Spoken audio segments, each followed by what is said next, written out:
Giovedì 10 febbraio nella sala polivalente del Victoria Sport City di Vittorio Veneto si è tenuto un incontro aperto al pubblico sul fenomeno di boati in Fadalto e Valle Appesina, località a nord della città e che interessa anche il comune di Fara dal Pago.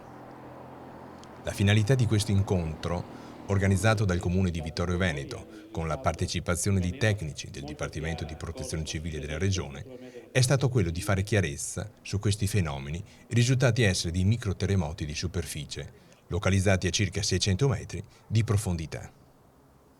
Presenti all'iniziativa il sindaco di Vittorio Veneto Darè e di Fara dal Pago De Pra, il dirigente della Protezione Civile della Regione Veneto Tonellato, l'assessore regionale alla Protezione Civile Stivali, il geologo della Protezione Civile Baglioni, il rappresentante dell'OGS Bragato, i presidenti di province di Treviso, Muraro e di Belluno Bottacin, oltre a numerose rappresentanze civili e militari.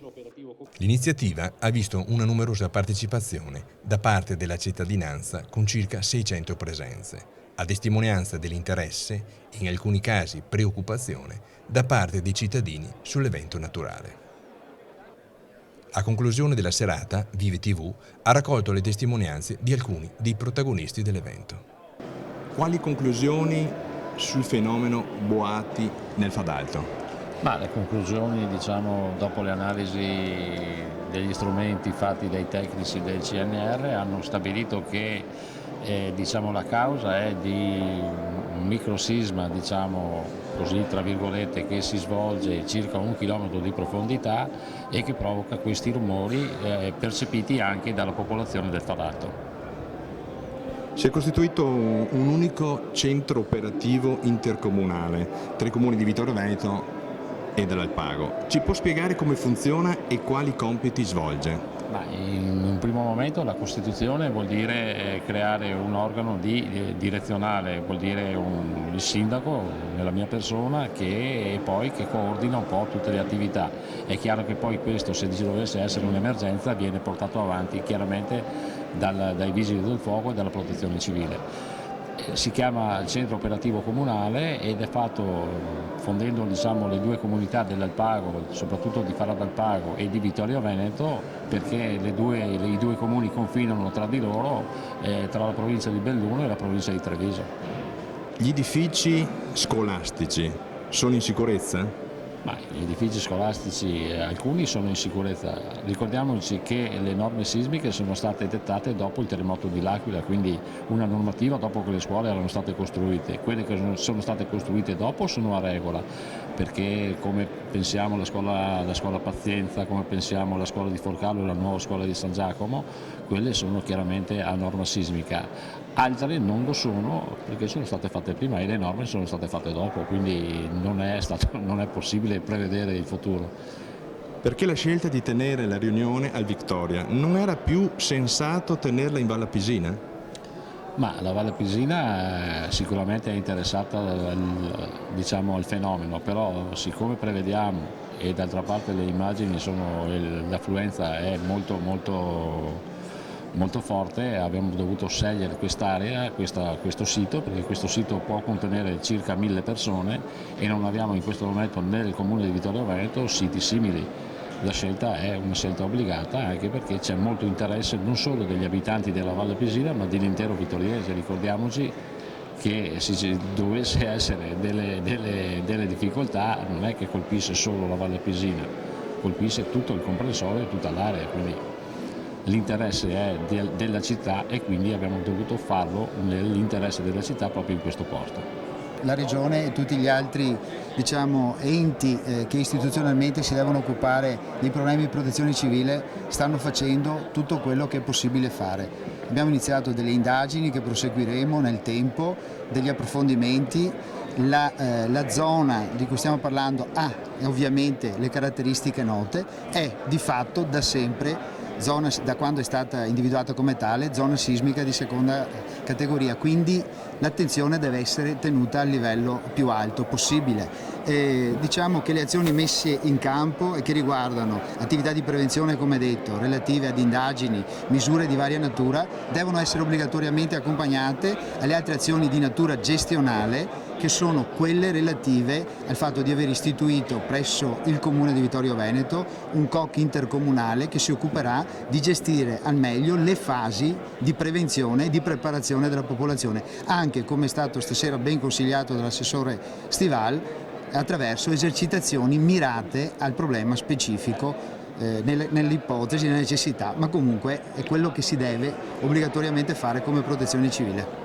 Ma noi dobbiamo essere attrezzati, come si dice, per ogni evenienza. Siccome la comunità scientifica non è in grado di darci certezze se può esserci o non esserci un evento sismico, siccome la situazione è quella eventualmente più probabile, noi possiamo attrezzarci per informare la popolazione, far sapere alla gente cosa fare, come muoversi, come essere preparata a un evento di quel tipo. Per cui la cosa che farà nelle prossime settimane la Protezione Civile sarà quella, insieme ai due comuni, di informare la gente su come comportarsi in caso di evento sismico.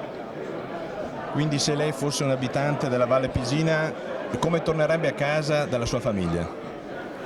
Ma io tornerei a casa sufficientemente tranquillo, nel senso che le informazioni tecniche sono di sufficiente tranquillità, e anche la tranquillità poi di sapere che ho il sostegno di una regione, delle istituzioni, per dare risposte in caso di problematica. Questa è l'opinione che ho, quello che mi sento di dire. Senz'altro noi saremo attrezzati per qualsiasi evenienza, anche a quella che non ci fosse nulla. Servirà comunque per crescere tutti quanti, per far crescere anche i cittadini come sistema di protezione civile. Se in questi giorni si parla di rischio sismico, il rischio sismico è elevato, io abito in Alpago e lì è elevatissimo il rischio sismico, quindi ci conviviamo con questa situazione. Può succedere, è stato ribadito in tutte le salse questa sera, in qualsiasi momento.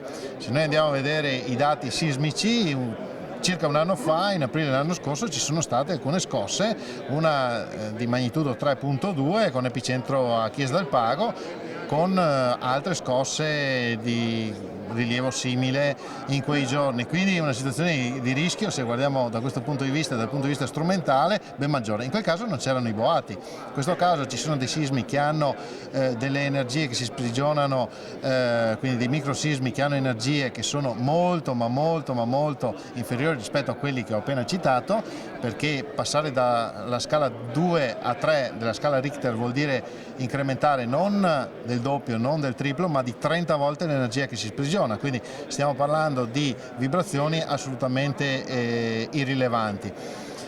Di ipotesi se ne fanno tante, quello che è importante sottolineare e dire è che tutte le componenti dei massimi esperti scientifici nazionali stanno monitorando la situazione, stanno cercando di capire di cosa si tratta. Io ho sentito parole che mi rassicurano e sappiamo anche che per quanto riguarda la protezione civile, noi per quanto di nostra competenza, ma poi la provincia di Treviso, i comuni coinvolti, la regione Veneto sono sul pezzo e quindi stanno cercando di predisporre tutte le iniziative possibili e immaginabili per far fronte a eventuali situazioni che si dovessero determinare.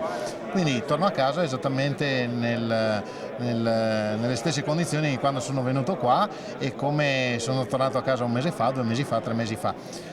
Oggi è apparso su un quotidiano l'intervista a una persona che aveva previsto, dice lui, il sisma che è accaduto all'Aquila. Vorrei ricordare che quella stessa persona aveva previsto un grossissimo sisma nell'agosto del 2009 con epicentro a Posta del Pago. Quel sisma non si è verificato, per cui insomma torno a casa esattamente come prima, sapendo perfettamente che i terremoti non si possono prevedere. Ci sono dei fenomeni, li stanno approfondendo, li stanno monitorando, siamo tutti attenti a questa possibilità e vediamo cosa succederà. Perché in questa sera sono state spiegate delle cose che normalmente nelle altre assemblee non sono state dette. Sicuramente è troppo presto per diciamo, arrivare a una conclusione, però diciamo, sono abbastanza ottimista e vedremo nei prossimi risultati, i prossimi risultati che i sismografi daranno, insomma. non bisogna dare questa preoccupazione ai cittadini, anche perché secondo i dati che hanno fornito c'è un po' di ottimismo. Sicuramente bisogna valutare nei prossimi tempi i risultati altri, insomma, e dopo si farà diciamo, un risultato finale, insomma. I giornali, le reti anche nazionali hanno parlato di questo fenomeno che ha colpito la Valle Pisina e il Fadalto. Lei è anche di quelle zone. Un suo parere da tecnico?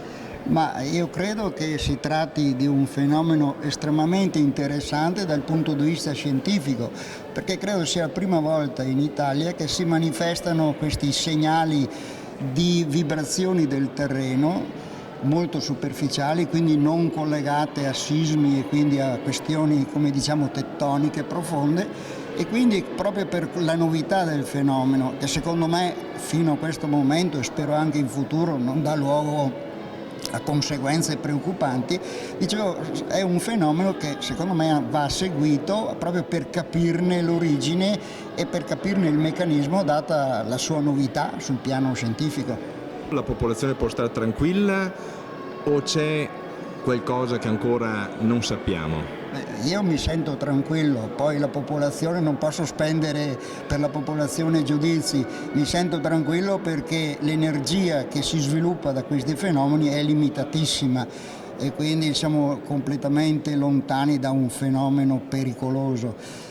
Ormai l'energia da giorni, da 3-4 mesi, comincia a liberarsi con livelli di grado sismico 1 o meno di 2, per cui ritengo che si tratta di seguire, certo, il fenomeno, però non vedo questioni pericolose, a meno che non emergano novità, ma fino a questo momento non ce ne sono.